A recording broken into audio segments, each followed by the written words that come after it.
There are a lot of things in life that I tend to hate. I hate drama. I have no tolerance for bullshit. And the thing that really crawls underneath my skin is the making of a mountain out of a molehill, turning something into something that it really isn't, just for the sake of, you know, wanting to put the fear, aka the panic, into somebody, because they want you to nervously react and to be able, you know, in some cases, maybe it's to go see somebody that you really don't want to go see. So let me dive a little dive a little deeper.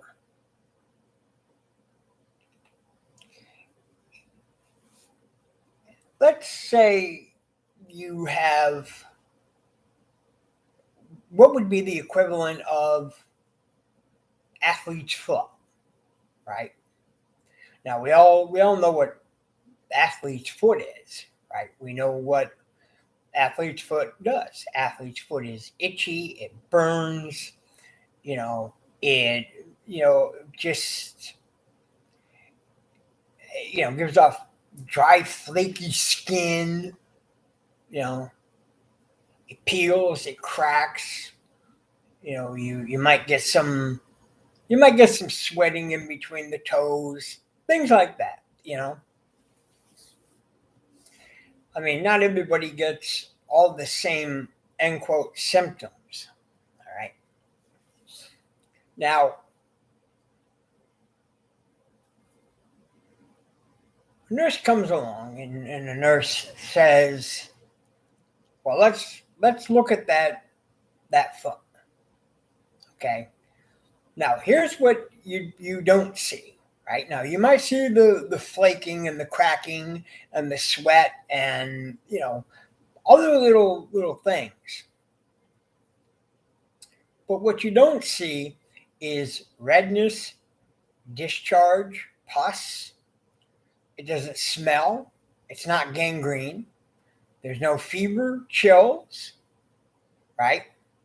So you're not exhibiting any type of symptoms that would really be a red flag for you to have to go see a quote unquote doctor.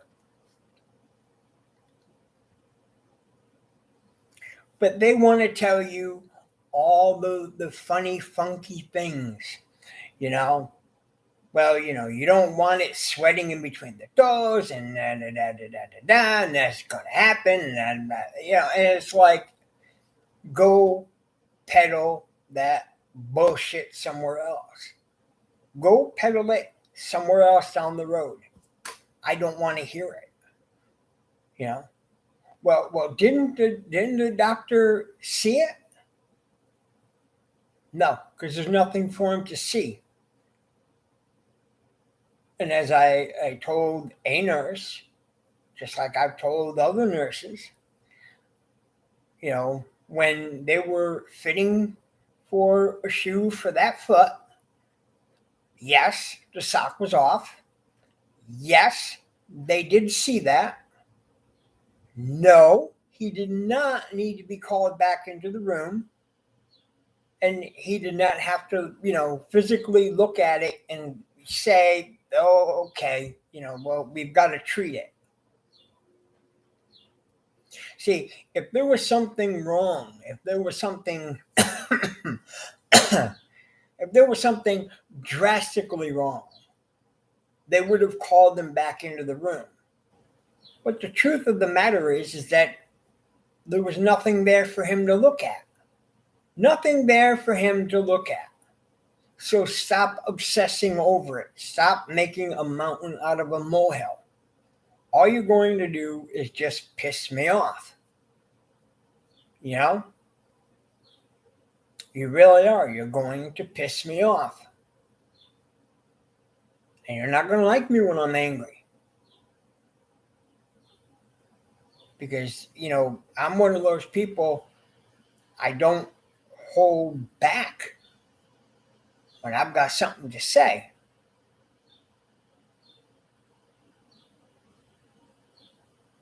I mean, I will let you hear it.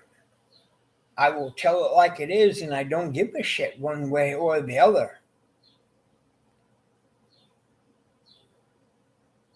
And you might want to argue, and you might want to stand your ground and think you're right. But there's a time when you just need to back off. There's just that time that you need to back off.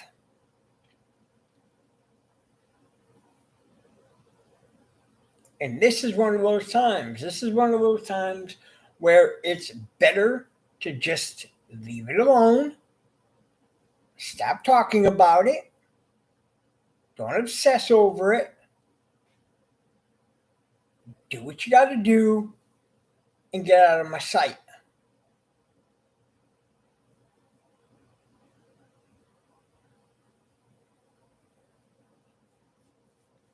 You say, well, they're only there to help you. Well,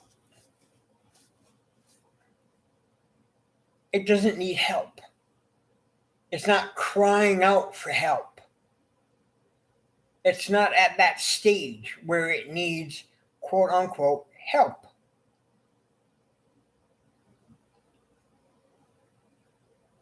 You've got nothing better to do with your time than to obsess over stupid little things. And this isn't the first time I've seen this done. It really isn't. It's not the first time I haven't seen this, type of bantering done. I've gone through the rigmarole of, this kind of bantering over other stupid shit. Like, here, I'll give you one. I'll give you a freebie.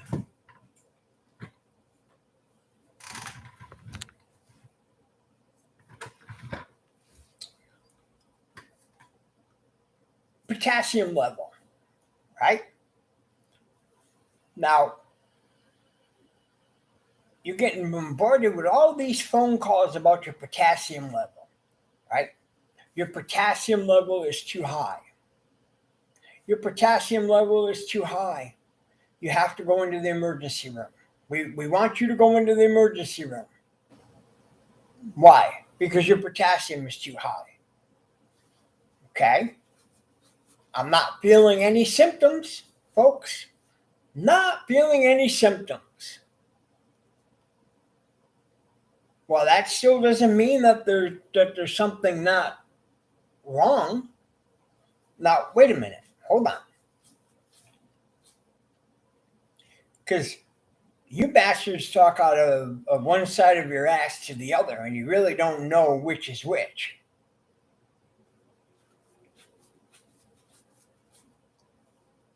So first you say, well, if there's really no symptoms, what are we really fretting about? What are we really fretting over? Now you're saying that it's bad to have no symptoms, because even though you may not have any of the classic symptoms, you might have a symptom. Well, wouldn't your body alert you to a symptom that's coming on? Like if you were catching a cold, right?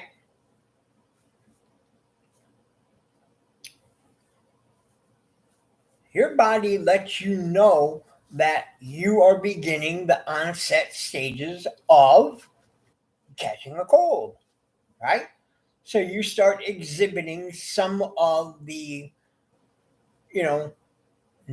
abnormal / normal attributes that come with the beginning stages of a cold. And then it turns into a full-blown cold.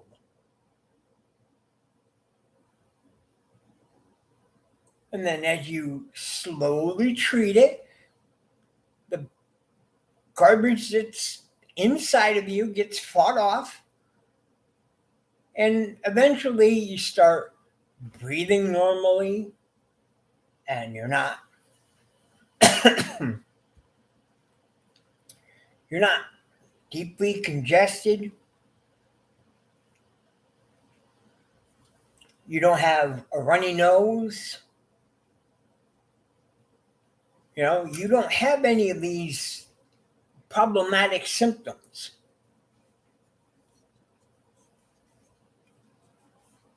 So what do you need to,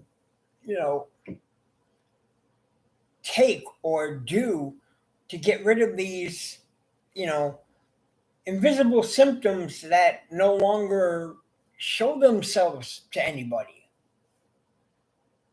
See, that's the whole idea, the concept behind sickness, is that it rears its ugly head.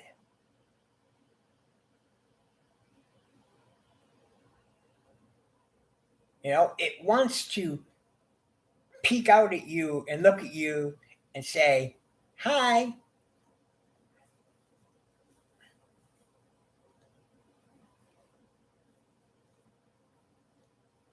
"Hey, remember me? Yeah. I'm that bacteria that you had, left over in your nose or in your lungs or wherever." So yeah, hey, I decided I'm gonna get back into your body, and I'm gonna wreak a little more havoc before I'm done.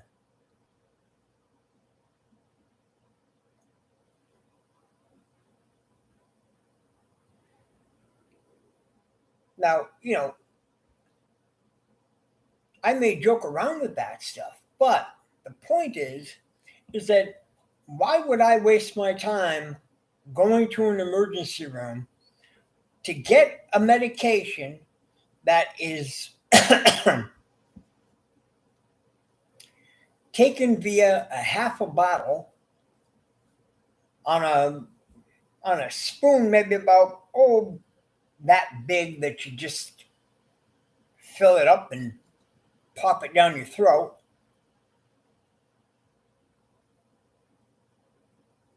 and then only to go back and have them look at it and say, "Okay, now you're fine."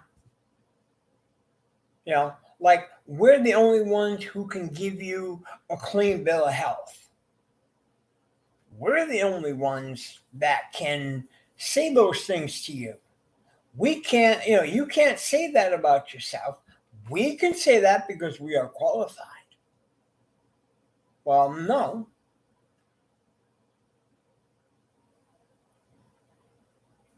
If I don't feel,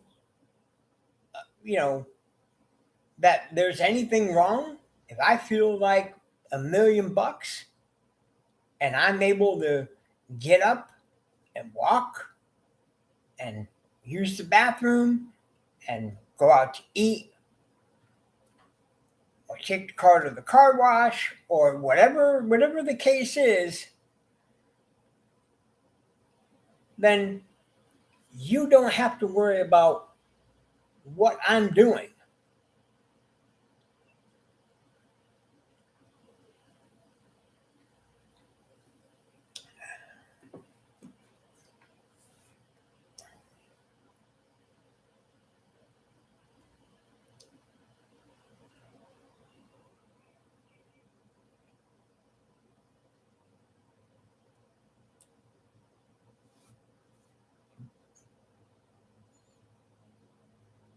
So again, go worry about somebody else. At the end of the day, stop obsessing over me and go peddle that garbage elsewhere. Because you see, I don't want to hear it. I don't need to hear it. I don't want to hear it. And for all intents and purposes, I'm not going to hear it.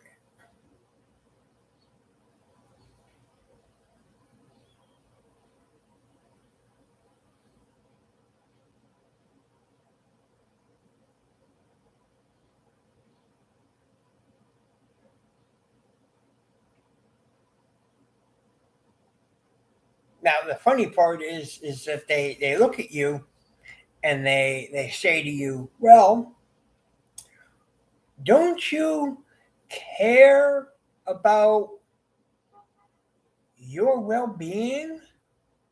Your health is important, you know. Right? Now, again, they're trying to lay a guilt trip on you.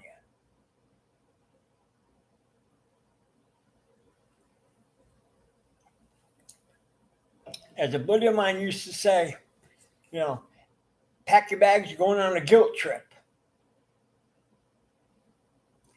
Right? So they try to use that guilt on that intimidation. Right? And if you look at them and you say, no, not really. No, I don't.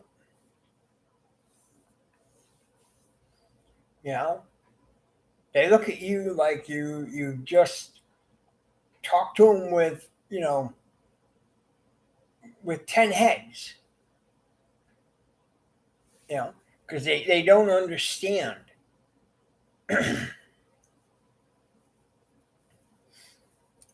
But the emphasis, the focus,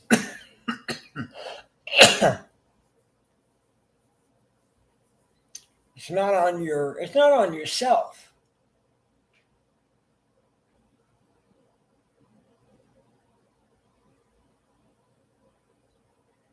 You say, well, who is it? Then who is it? Who are you talking about then?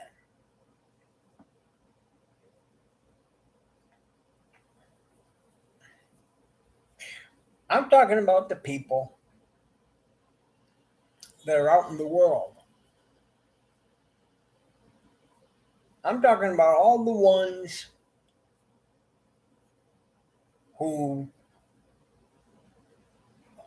are part of this harvest that they need to be sifted. Have you ever gone into a wheat field and sifted wheat?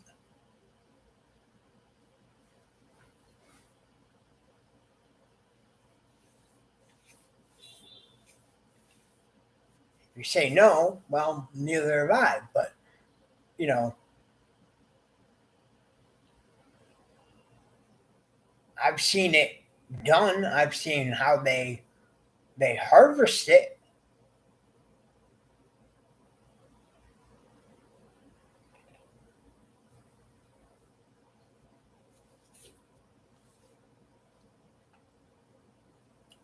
And all it's really meaning is that, you need to pluck them out of the ground one by one by one by one.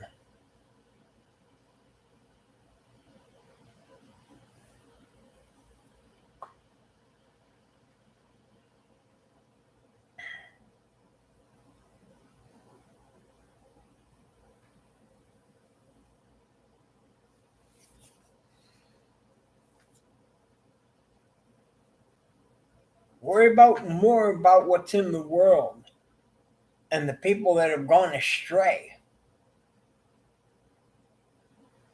That's who you need to go after.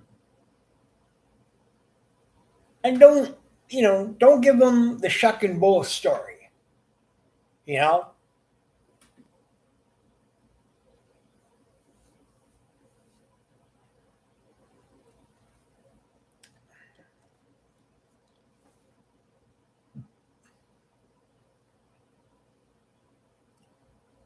Let them know, plain and simple, that, hey, this is what's coming.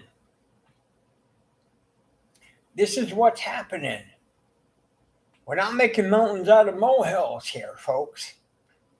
This is really going on. It's going on in your backyard. You don't realize it. It's going on underneath your nose. And again, you don't realize it. You're putting everything on a back burner. They say, well, aren't you doing that with your own health? Well, again, why should the focus and emphasis be on myself? See, it's easy to think about yourself. It's real easy to think about yourself and be selfish that way. But to think about the well-being of other people and to put yourself dead last and say, you know what? If I'm going to go,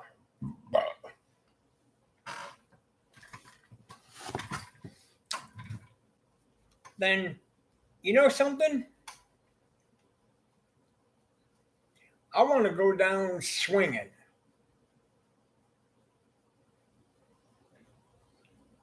I don't want to be, idle standing in a corner, just sitting there waiting to go.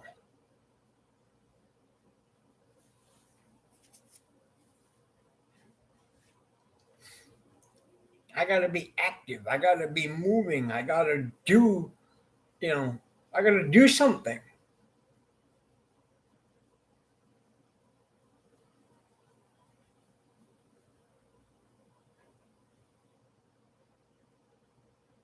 To quote Jack Nicholson is Colonel Nathan R. Jessup, people's lives are in danger.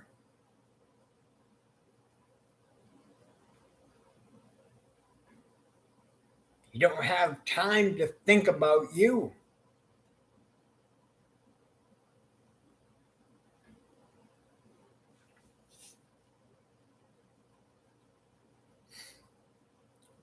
You say, well, that doesn't make any sense. Well, maybe not at this particular moment. It don't make any particular sense to you, but give it a little time to settle in. Give it time to really sink in.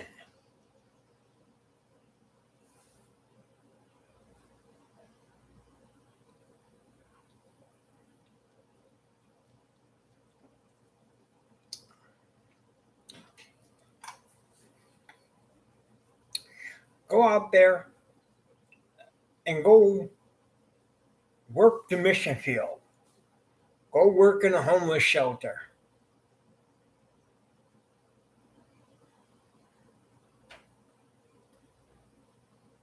Worship in the park. Pray for people. Hand out bread. Make free sandwiches for people.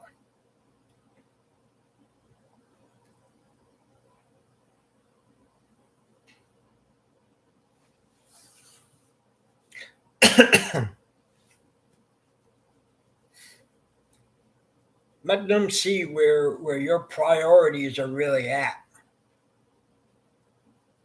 Show them that you care.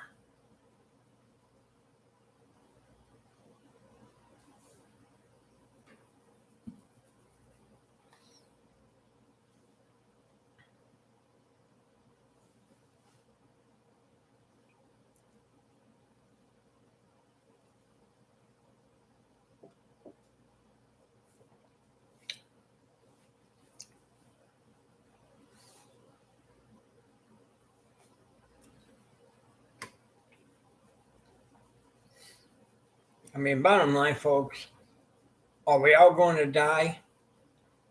Yep. It's inevitable. It's inevitable.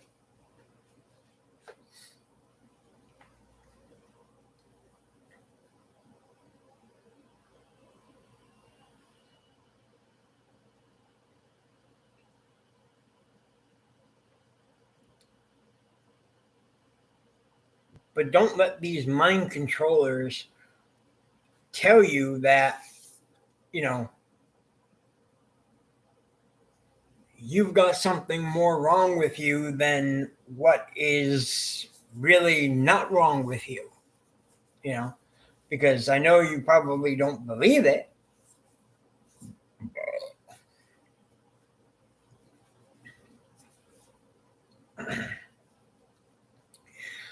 But they're really speaking a curse over you.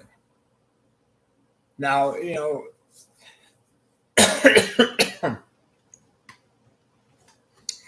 Malcolm X once told I guess you could call it a parable, if you want to call it a parable.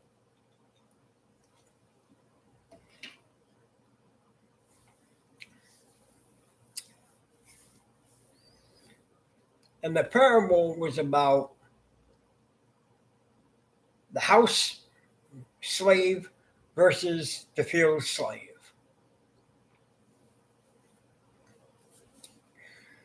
Now, the house slave had it good.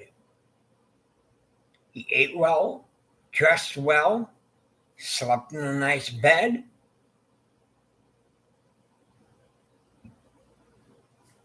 had free reign of the house, was treated very well, compared to the field slave who didn't have nice things. They didn't have nice sleeping quarters or good food to eat or anything for that matter. I mean, they were just given the bare dregs. When the housemaster would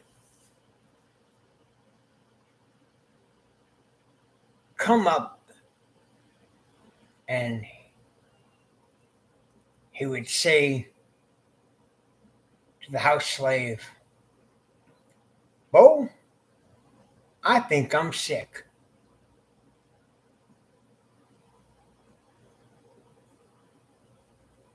And the house slave would answer, "Boss, we sick?"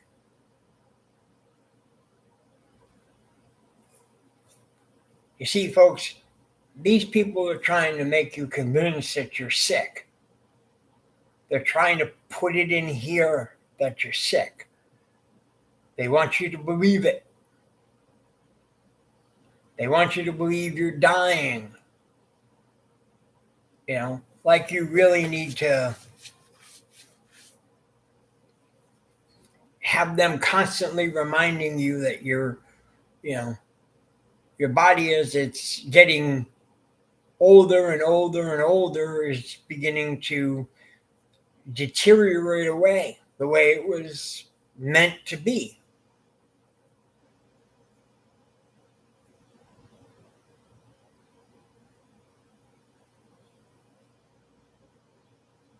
But then they want to offer you miracle cures via big pharma. And they want to give you pills and they want to give you injections.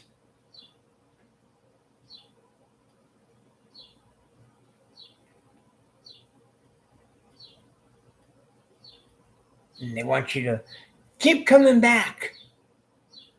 Because, you see, the more we keep convincing you as you come back more and more that you're sick as a dog, the more money we make and the more we can experiment on you.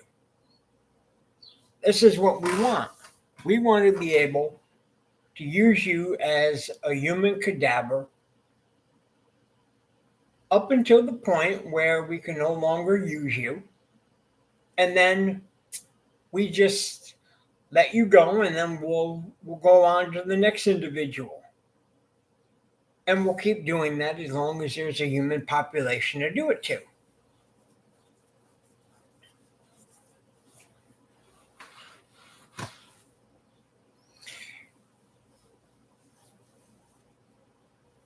Am I advocating for not seeing doctors? Well, you're damn right.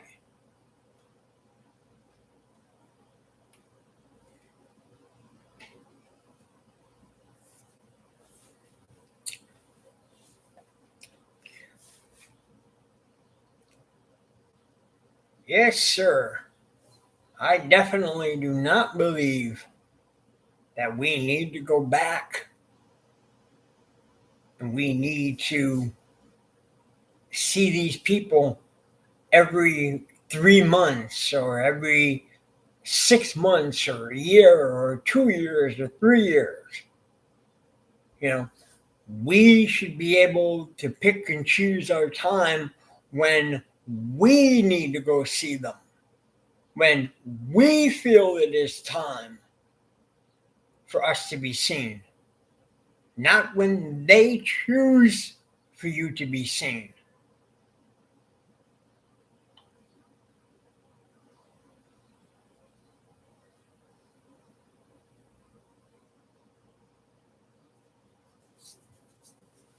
Always remember, folks, you are in charge of your human anatomy. Well, but I like going to see my doctor every 3 months, and I see them and I talk to them and they tell me this and they tell me this and they tell me this and we talk and I ask how's the family and all da, and we go back and forth.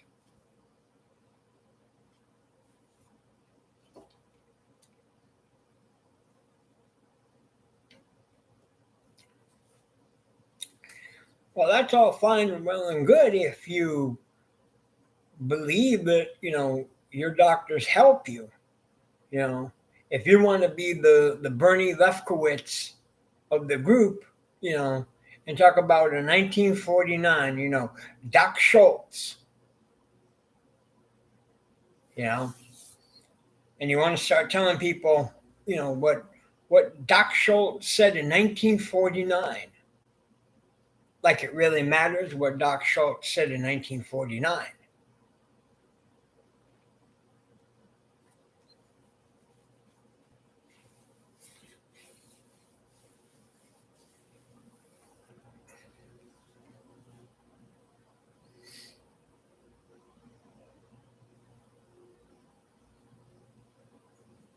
The game is afoot. They think they're slick.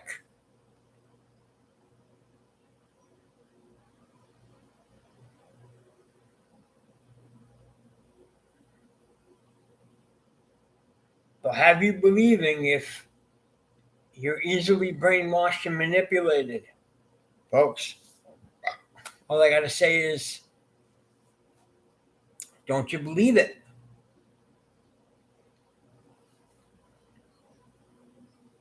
Next time you get a little case of the sniffs or, you know, something a little wrong, don't be so quick and, you know, going off to an emergency room or making an appointment at the doctor's office or going to the walk-in clinic. Really assess what it is that's really wrong.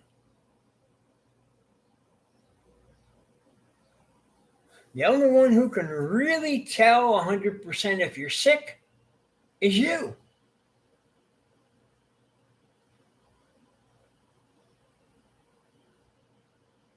And that's not a second-rate guessing game. Your body will tell you when you're sick. Believe me when I tell you that your body will tell you. Your body will scream. Literally.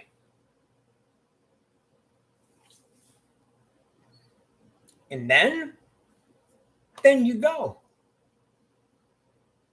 And you go through the unpleasantness. You get it over with. And you wash your hands clean of it, and you're done.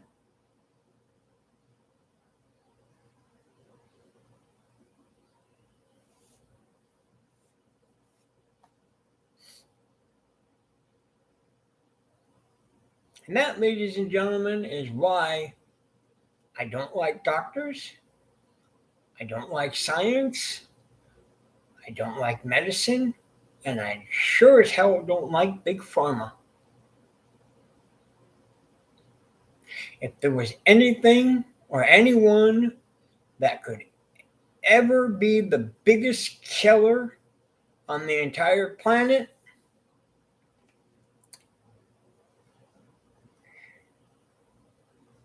well, ladies and gentlemen, let me tell you something. It is by far those biggest sons of bitches, bastards on the entire planet. So stay away. Far away. You've been warned. Now the ball's in your court.